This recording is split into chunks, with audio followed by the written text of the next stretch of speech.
Having a child is the most beautiful thing that can happen to an individual. For me, I had a child unexpected, didn't really plan for it, and then all of a sudden I found myself in a position to where I'm going to be a father in 9 months. I was one of those who went into a shock.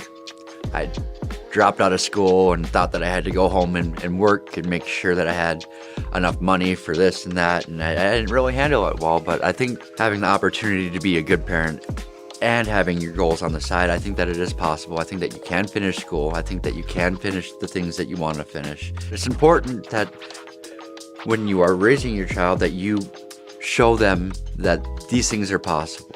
Just because their life starts doesn't mean that your life has to end. My name is Armand Perry. I'm a professor here at the University of Louisville in Louisville, Kentucky. I teach in the School of Social Work, and I conduct research on fathers, families, and romantic relationships. These are areas that are of interest to me because I come from a place that is socially, politically, economically disadvantaged. And when I was growing up, I decided that if I had any talent, I wanted to use it to help people. When I think about resilience, ironically, what I think about is being in a street fight. Right? If you're from where I'm from, you may have been involved in a fight a time or two. And you know that if you're in a fight, the first thing that's going to happen when you stop swinging is that you're going to get knocked out. Right? And so life is a lot like a fist fight or a street fight. The only chance you have is to keep swinging. And so when I think about resilience, I think about being involved in a fight. Life is such that from time to time, all of us are going to get knocked down. And when that happens, it's not our fault. That's just the way life is. However, if we stay down, I'm of the belief that that is our fault. And one of the things that separates some people who are really successful from people who aren't is that some people are just a little bit more resilient. They're willing to keep getting up time after time when life knocks them down. So that's what I think about when I hear the word resilience. When I think about young people who have found themselves in difficult or adverse situations, my first piece of advice to you would be to try to create a vision for your future, even one that is beyond your immediate circumstances. So in other words, I understand and recognize that things may be difficult right now, but you also have to realize that there is tomorrow and you have a long life to live. So you have to be intentional about creating opportunities for yourself in the long term. And so if I were giving you advice, I would give you 3 pieces of advice. The first one would be to spend time thinking about how you can more effectively manage your time. So many of us have a lot of things going on. I would imagine that you have a lot going on as well in your life. In order to get all of those things done and get them done efficiently and effectively, you have to become organized. You have to be effective in managing your time. You only get 24 hours in a day. You got to make the best use of it possible. In addition to time management, you also have to remain perseverant. We were just having a conversation about resilience, and perseverance, I think, is directly related to that.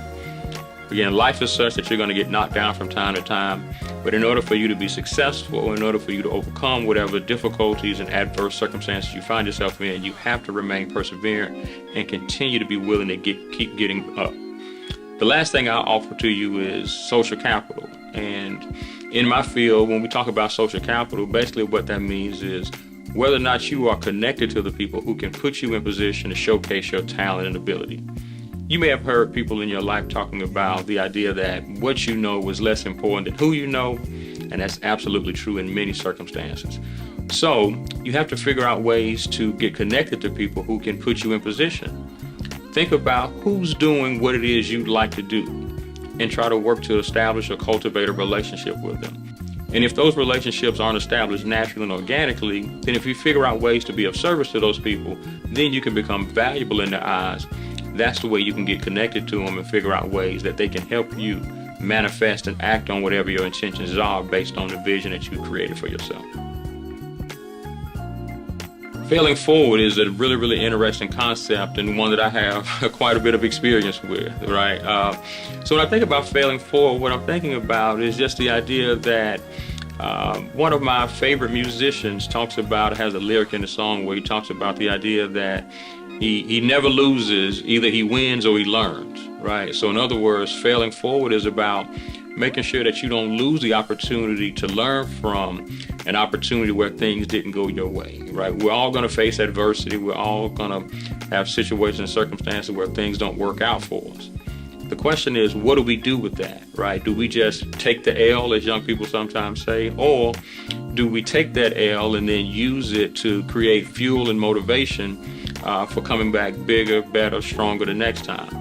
And when we do that, making sure that whatever lesson there is to be learned in taking that loss, that we do that, right? So again, it's just about being focused, it's about being intentional, it's about being open to learning, so that if and when things don't go our way initially, there's still opportunities for us to revise our thinking, revise our actions, revise our behavior, so that next go around, we don't make the same mistakes over and over again. Yeah, so we've been talking a lot about creating visions for your future. We've been talking about long-term planning.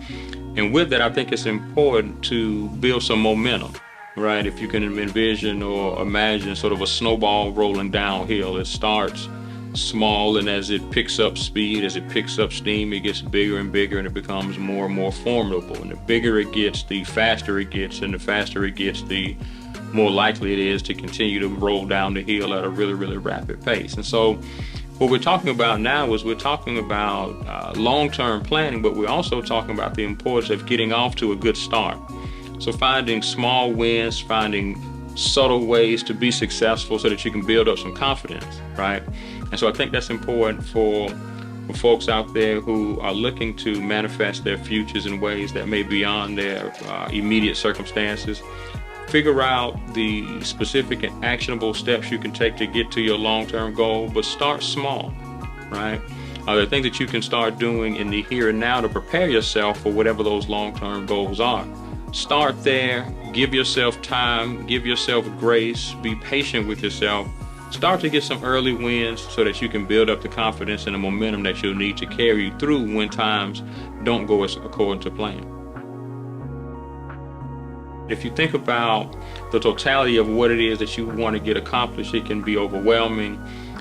It may be daunting. It may be so far into the future that it's difficult for even to wrap your mind around it. So the last thing I would leave you with is something that has been shared with me that has helped me when I found myself in situations that I thought were sort of overwhelming or sort of so big and grandiose that I couldn't wrap my mind around it. And it's just the idea that if you had to eat an elephant, right? Like, how do you eat an elephant? And the answer is you eat an elephant one bite at a time, right? So if I could leave you with anything, it's as you wrap up the time together, keep reflecting on what you've learned, keep reflecting on what it is that you want to do, keep connecting yourselves to people who can help put you in that position, but don't put too much pressure on yourself. Know and understand that there are going to be times when it doesn't go well, or when that happens. Give yourself grace. Continue to take it day by day. Continue to take every day to create a small win and continue to build up some momentum so that you can move forward in a way that helps to build up your confidence, to help build up your capacity, so that eventually when you look back 10, 15, 20 years down the road, you'll be able to point to the version of yourself that you are today and say, that person set me up for success.